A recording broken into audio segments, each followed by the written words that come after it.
amigos, sejam bem-vindos ao nosso canal no YouTube. Meu nome é Renata Barros, estou aqui com o nosso querido Flamarion Vidal. Obrigada, Flamarion, por aceitar nosso convite. Flamarion falará sobre Jesus, a videira verdadeira. Vou fazer uma leitura do livro Vida Feliz, ditado pelo espírito Joana de Ângeles, psicografia de Divaldo Franco. A grandeza de um homem pode ser medida pela sua capacidade de serviço ao próximo, de humildade e de amor. Os homens grandes chamam a atenção e projetam sombra, mas os grandes homens, onde quer que se encontrem, tornam-se claridade inapagável, apontando rumos libertadores. Os verdadeiros heróis se ignoram, preocupados que vivem em ajudar mais do que fazer a propaganda dos próprios atos. Torna-te um deles no silêncio das tuas realizações e na grandeza da tua pequenez. Amado Mestre, gostaríamos de agradecer a oportunidade do trabalho na noite de hoje, que possamos apreender todo o conhecimento que o nosso irmão nos trará. Obrigada, Jesus, pela oportunidade divina do aprendizado. Que assim seja. Que assim seja. Flamarion, a palavra é toda sua. Olá, hoje o nosso tema, Jesus, a videira verdadeira. Conta o poeta Ovídio, em sua obra Metamorfoses, que, certa feita, nasceu o filho de uma ninfa e o deus do lago, um pequeno jovem muito bonito. Destacava pela sua beleza. E assim foi crescendo cada vez mais, deixando a sua beleza a olhos vistos. Todas as pessoas ficavam atraídas por esse jovem de nome Narciso. Assim, Narciso era desejado, era procurado, mas não se interessava por absolutamente ninguém. Um dia, ele estava passeando em um bosque quando encontrou uma ninfa de nome Eco. A história de Eco merece um parênteses. Ela foi designada por Zeus, o deus supremo da mitologia greco-romana, para tagarelar nos ouvidos de Hera, enquanto ele estava com suas amantes. Quando Hera descobriu, soltou então uma maldição em Eco para que ela repetisse sempre a última palavra que ouvisse de maneira a tagarelar eternamente. E então, retornando ao bosque, aquele homem agora, já formado, muito belo, caminhava pelo bosque à procura de caça, quando a ninfa Eco o olhou e se apaixonou. Ele era de uma beleza extrema, algo que ela nunca tinha visto. E então, se aproximando dele, logo ele achou estranho, porque nas primeiras palavras que trocavam, ela repetia a última palavra. Então, logo se irritou e a repeliu, no momento em que ela buscava abraçá-lo. Assim que saiu, Eco ficou tão magoada, tão desesperada, por saber que não mais veria aquele homem tão belo, e por conta da rejeição que sofrera, que ela simplesmente deixou de se alimentar, deixou de beber. E então, em um vale, ela morreu. A sua palavra continua até hoje. A voz de Eco, de acordo com a mitologia, ainda hoje ressoa nos vales a repetir a nossa última palavra. Mas conta ainda o poeta Ovídio que, por conta deste fato, ou talvez mesmo pelo fato de que as demais ninfas também eram deixadas de lado por Narciso, elas clamaram por vingança. E a deusa Nêmesis, a deusa da vingança, ouviu-o clamar e, compreendendo que Narciso era mesmo uma pessoa egocêntrica, possuía um excesso de vaidade, acreditava que ninguém era bom o suficiente para ele, resolveu então atender o pedido das ninfas e materializou uma fonte que nunca havia sido tocada por nenhum homem, e por isso ela era de uma transparência, de maneira que a água refletia como em nenhum lugar. E quando Narciso foi beber desta água, verificou a sua própria imagem e passou a olhar, admirar-se, ver como era bonito. E assim ficou, esquecendo-se de alimentar-se, de beber, enamorando a sua própria imagem, foi ficando fraco e morreu. Dizem que no lugar em que Narciso morreu, nasceu uma flor branca e amarela que hoje chamamos de Narciso. Narra o Espírito Emmanuel que o mito de Narciso, por incrível que pareça, ainda é presente nos dias de hoje. O guia espiritual de Chico Xavier, na obra Fonte Viva, traz uma reflexão de que ainda hoje amamos muito mais aquilo que se assemelha a nós do que efetivamente as pessoas.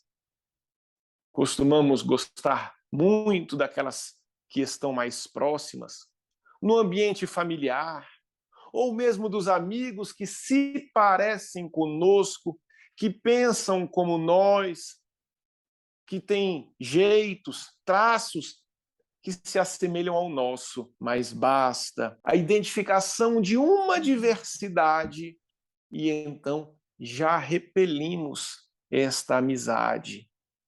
Interessante reflexão, não é mesmo? Vejam que, se nós formos observar nesse momento em que a política no Brasil se faz mais empolvorosa, quantas amizades não se desfazem por conta de questões políticas. Mas podemos estender isso também a questões religiosas, a questões tantas outras, de maneira que quando identificamos no próximo aquilo que se assemelha de nós, temos a afinidade, e quando identificamos algo que diverge de nós, desferimos a nossa antipatia. O espírito Hilário Silva, na psicografia de Chico Xavier, traz-nos na obra A Vida Escreve uma interessante passagem de Jesus quando ele chegava a Jerusalém. Quando o mestre Nazareno chegou a Jerusalém, era uma festa só. Ele estava montado em seu burrinho, recebendo as pessoas que faziam filas para recebê-lo, com folhas de palmeira, gritando hosanas. Os discípulos estavam todos muito alegres, muito felizes, em verdadeira festa. E em determinado momento, cada um dos discípulos foi cuidar de seus afazeres e ficou Jesus com Bartolomeu. Mas Bartolomeu percebeu que havia em Jesus alguma coisa de triste, algo no semblante do mestre que lhe deixou preocupado.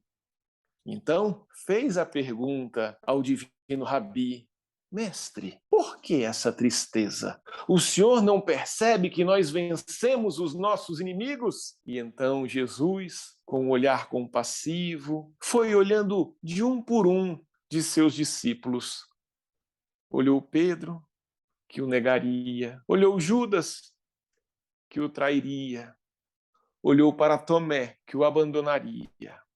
Logo em seguida, viu Tiago e João, que dormiriam quando deveriam estar em vigilância. E para o questionamento de Bartolomeu, que haviam vencido os inimigos, Jesus respondeu: Bartolomeu, vencer os inimigos é fácil, porque eles se mantêm à distância por eles mesmos. O difícil é vencer com os amigos. Então, traz uma interessante reflexão para todos nós que ainda temos esta amizade condicional, condicionante. Eu gosto se gostar de mim. Eu sou amigo se continuar meu amigo. Então, nesse momento, Jesus mostra que a proximidade significa tolerar, significa aceitar a pessoa do jeito que ela é. É muito comum nós termos amigos, por exemplo, da infância. E esses, às vezes, são os que mais nos tocam, porque a gente fala assim: eu conheço fulano desde a minha infância. A gente já brigou, a gente já deixou de se falar, depois a gente voltou à amizade. Eu conheço ele verdadeiramente, porque eu gosto dele do jeito que ele é. Eu sei, inclusive, dos defeitos dele. Existe um ditado que diz: vassoura nova varre bem. Muitas vezes nós nos empolgamos com pessoas recém-conhecidas, mas nós estamos dispostos a conhecer as partes mais obscuras, saber que essa pessoa tem fragilidade como nós e vamos aceitar. Então, quando a amizade é mais antiga, nós já temos um amadurecimento. Nós já sabemos quais são os vícios, quais são os equívocos, aonde os nossos amigos caem ou podem cair. Então, essa amizade a que Jesus deixa claro, ele sabia que seria traído, ele sabia que seria abandonado, ele sabia que seria negado e ainda assim mantinha um amor por cada um deles. É um olhar diferente, é uma amizade diferente. E assim nós temos o tema de hoje, Jesus, a videira verdadeira, que é uma parábola trazida por Jesus e que consta em João, capítulo 15. Assim diz o mestre Nazareno: eu sou a videira verdadeira e o meu pai é o agricultor. Ele corta todos os ramos que não dão frutos e ele poda os ramos que dão frutos para que fiquem limpos e deem mais frutos. Permaneçam em mim e eu permanecerei em vocês, diz Jesus. E prossegue: como um ramo não pode dar frutos se for separado da videira, vocês não poderão dar frutos se forem separados de mim. Sim, eu sou a videira e vocês são os ramos. Quem permanece em mim e eu nele, dará muitos frutos. E aquele que não permanece em mim será jogado fora como um ramo inútil que seca e é jogado fora e queimado. E continua o divino Rabi: eu tenho amado vocês da maneira que o meu Pai me amou. Permaneçam no meu amor. Eu digo essas coisas para que a minha alegria fique em vocês e para que a alegria de vocês seja completa. Eu não chamo vocês de servos, porque um servo não sabe o que o seu senhor faz. Eu chamo amigos, porque tudo que o meu Pai me disse, eu vos tenho revelado. Este é o meu mandamento. Amem uns aos outros como eu vos amei. Uma passagem linda, né? Então veja que Carlos Torres Pastorino, na sua obra A Sabedoria do Evangelho, traz para nós a questão do simbolismo da videira. A videira é a árvore da uva, da qual se extrai o vinho. E o vinho, nas passagens bíblicas, tem uma conotação de sabedoria, porque por meio do vinho as pessoas entram em uma espécie de torpor que lhes permite contemplar, né? E assim, muitas vezes, trazer uma reflexão maior. Pois bem, Jesus, na qualidade de videira verdadeira, ele está se colocando como a sabedoria verdadeira. Nós sabemos que por aí tem muita sabedoria entre aspas, mas Jesus é a videira verdadeira. é aquele que traz a sabedoria para todos nós. E essa comparação de ele sendo a árvore e nós os ramos, nos faz perceber que precisamos estar conectados com Jesus. Mas essa conexão não é externa. Um ramo precisa se alimentar da seiva. Então, é uma conexão, uma ligação interna, verdadeira. Aquela conexão externa, aparente, faz com que o ramo seque e não dê frutos. E por isso, Deus, o nosso Pai maior, o agricultor, ele vai cortar este ramo inútil e levar ao fogo. Uma clara referência às reencarnações vindouras de sofrimento, de resgate em relação àquelas pessoas que deixam de seguir a sabedoria do Mestre. E quando eu falo sabedoria, não precisa ser necessariamente cristão, porque nós sabemos que existem povos que não têm acesso a Jesus, não tiveram conhecimento de Jesus, não obstante o Mestre tenha encaminhado pessoas sábias em todo o planeta. Então, até mesmo aquele selvagem de determinado local que não tem acesso ainda à civilização mais proeminente, ele possui informações de sabedoria. Mesmo no Oriente, onde Jesus não é ainda conhecido, foi programada a encarnação de grandes sábios que trouxeram muito do que Jesus falou, a exemplo de Buda. Então, nós temos uma gama de espíritos que vieram trazer elementos para que se conectemos a esta videira verdadeira, a esta sabedoria. E olha que interessante, aquele que se conecta a Jesus, ainda assim sofre as dores da tesourada divina, porque ele diz, e aqueles que dão fruto, meu Pai poda, para que fiquem limpos e deem mais frutos. Então existe uma relação que todos nós devemos ter com a dor, que é a de aproveitar o que há de sabedoria na dor. Por que nós sofremos e o que extrair de bom da dor. Então, a tesoura para os frutos, para os ramos que não estão conectados, que se secaram, é o corte. Mas para aqueles que estão conectados com Jesus, ainda assim vem a tesoura da dor, mas é uma tesoura diferente, porque ela poda, ela limpa para que dê mais frutos. Então, o sofrimento é algo natural de nossa encarnação.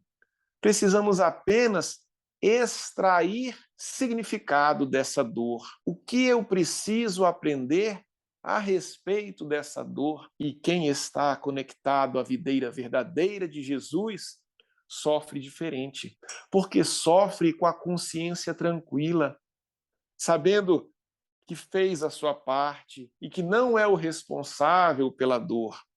Sofre, como todo cristão sofre, por ver que ainda temos irmãos que se vinculam ao mal, que se vinculam às atividades em busca do prazer exacerbado, em busca do conforto exacerbado, em busca do egoísmo, em busca do orgulho, deixando de lado essa proposta de Jesus. Vejam que Jesus deixa claro que não nos solta, está conectado conosco.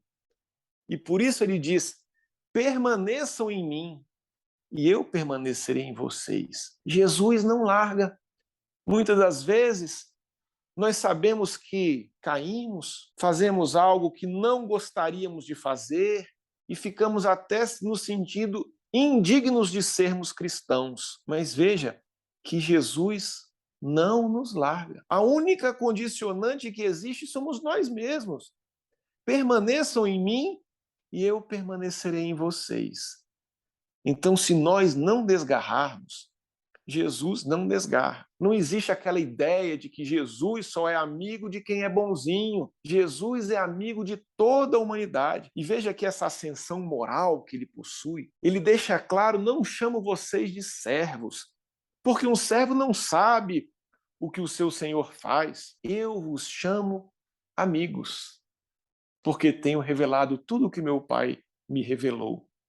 Então, a relação de Jesus conosco é a do maior amigo que nós temos, porque é um amigo que não nos abandona incondicionalmente, mas respeita o nosso livre-arbítrio. Se nós quisermos nos desconectar, se nós não quisermos permanecer em Jesus, ele respeita. Então, nós que nos julgamos cristãos, que compreendemos que Jesus não era apenas um profeta, mas o grande Messias, recebemos o mandamento. Infelizmente, muitas pessoas ainda pensam que é uma recomendação, que é uma sugestão, mas o termo mandamento, ele decorre de ordem, é um mandado. Então, se nós queremos ser dignos de sermos chamados cristãos, a ordem é: ame uns aos outros, como eu vos amei. Como eu vos amei? Um amor incondicional. Do tipo, eu não largo. Se a pessoa quiser, ela pode até largar, mas eu não largo. É um amor diferente que a gente precisa aprender.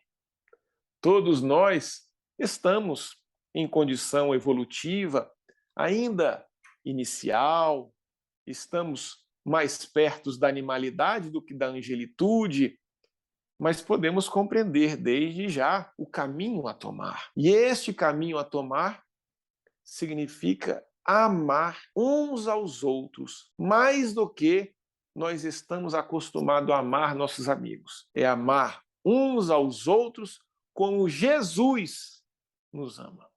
É bem diferente. Então, lembra-nos aqui uma passagem muito interessante na história em que Ernest Henry Shackleton resolveu fazer uma aventura, explorar o continente antártico. No início do século passado, ninguém havia conseguido chegar ao polo geográfico e também magnético sul.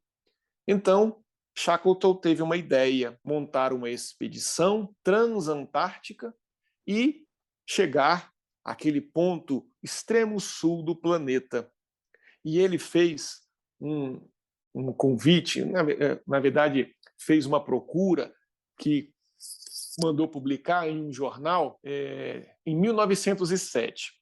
Olha só que proposta de emprego convidativa.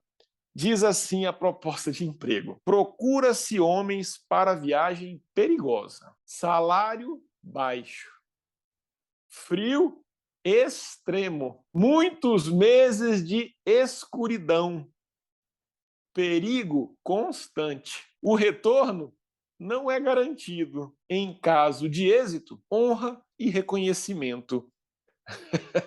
E a gente achava que o nosso emprego era ruim, não é? Mas o mais interessante é que Shackleton separou, deixou de contratar mais de 5.000 pretendentes. Já espanta ter esse tanto de pretendente para um anúncio de emprego tão ruim, não é? Mas o que as pessoas não conseguiam compreender era como Shackleton, na hora da entrevista, fazia muito poucas perguntas de caráter técnico, de conhecimento sobre navegação. A maioria das perguntas de Shackleton era sobre personalidade. Um médico saiu dizendo: esse homem é meio biruta. Eu sou médico e ele perguntou se eu sei cantar. E assim saiu, em 1914, de Buenos Aires, a Endurance, que era o nome do navio de Shackleton, com toda a sua tripulação, escolhida com base em sua personalidade.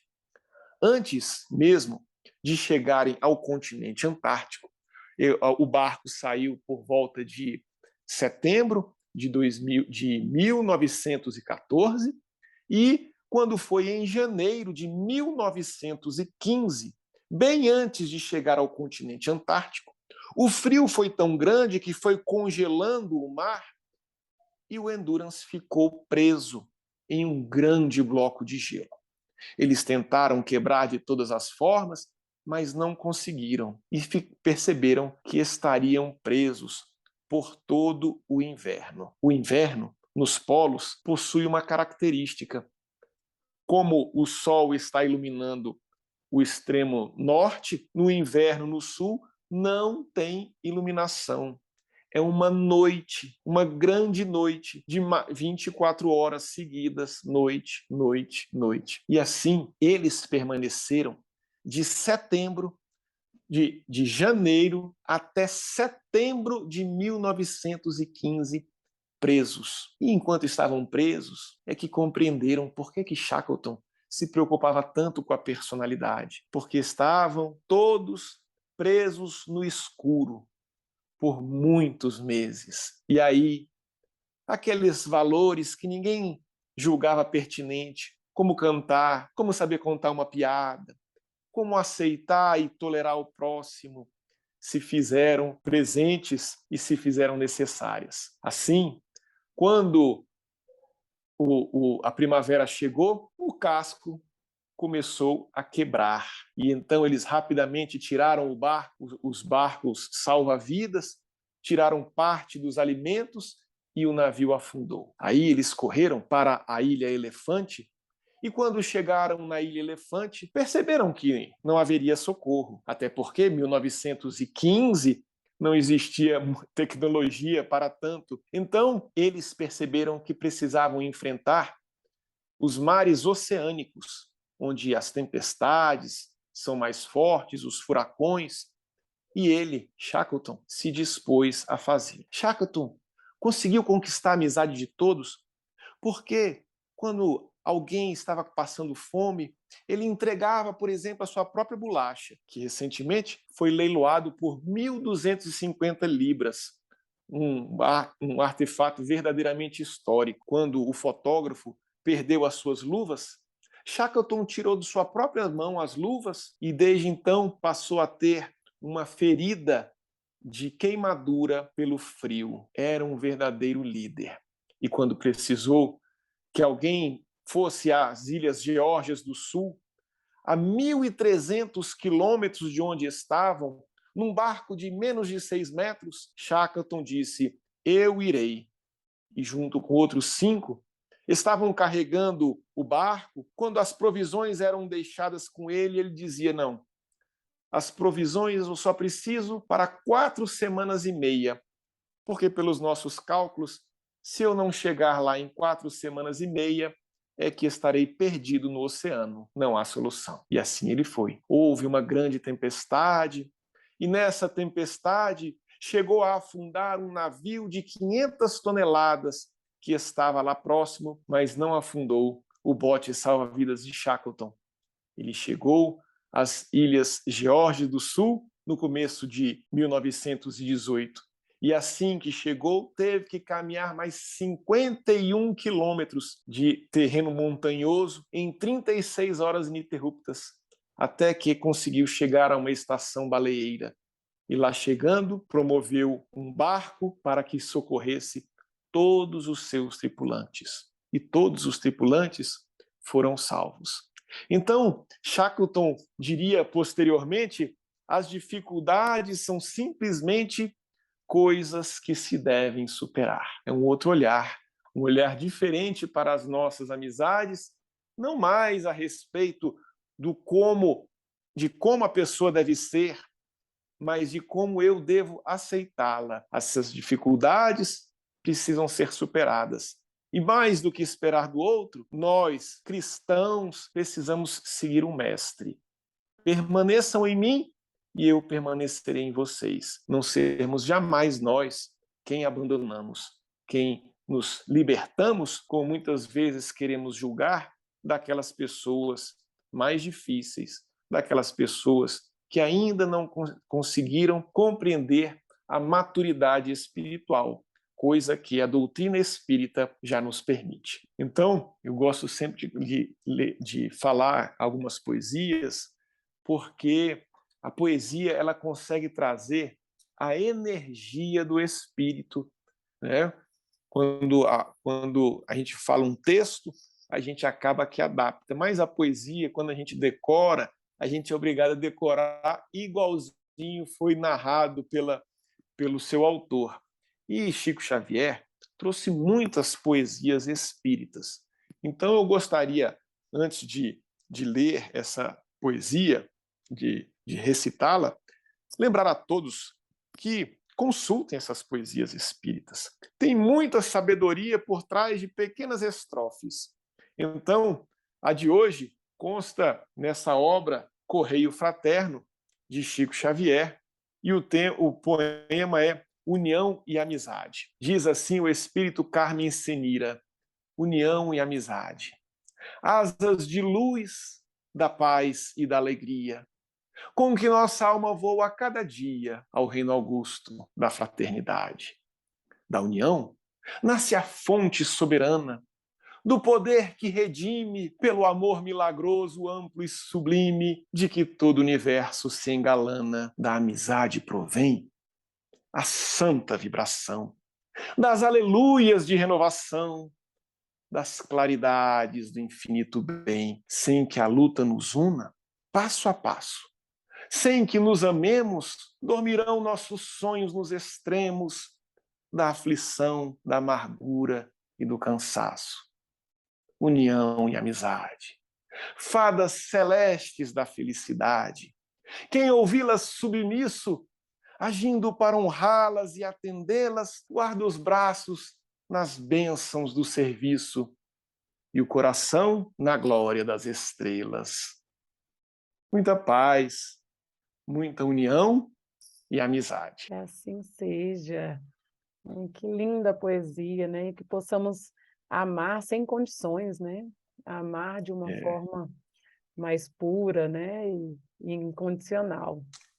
Que maravilha, Flamarião. Você poderia fazer a nossa oração final? Posso sim, posso. Mestre Jesus, amigos espirituais, aqui estamos, Divino Mestre, em condição animalizada, submetido à carne, aos hormônios, aos convites os mais diversos, mas possuímos também, Senhor, a Tua palavra divina, a nos convidar diuturnamente para a transformação. O Senhor sabe bem quantas vezes já caímos. E nós temos a percepção de que em todas elas o Senhor sempre esteve conosco, nos ajudando a levantar. Então, amigo divino, sê conosco, ajuda-nos a de uma vez por todas buscarmos a nossa evolução moral, deixando de lado os convites nefastos, afastando de nós a inveja,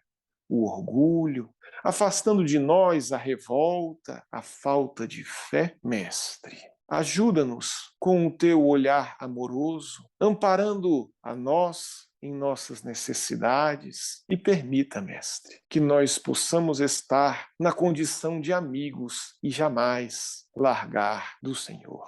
Sê conosco, Mestre, hoje e sempre, que assim seja. Assim seja. Flamarião, mais uma vez, muito obrigada por aceitar o nosso convite, por essa palestra maravilhosa. Eu que agradeço. Conta com a gente. Um Obrigada. beijão para todo mundo do Celuz. Obrigada mais uma vez, muito obrigada. E até a próxima, amigos. Até a próxima quinta. Até logo. Tchau, tchau.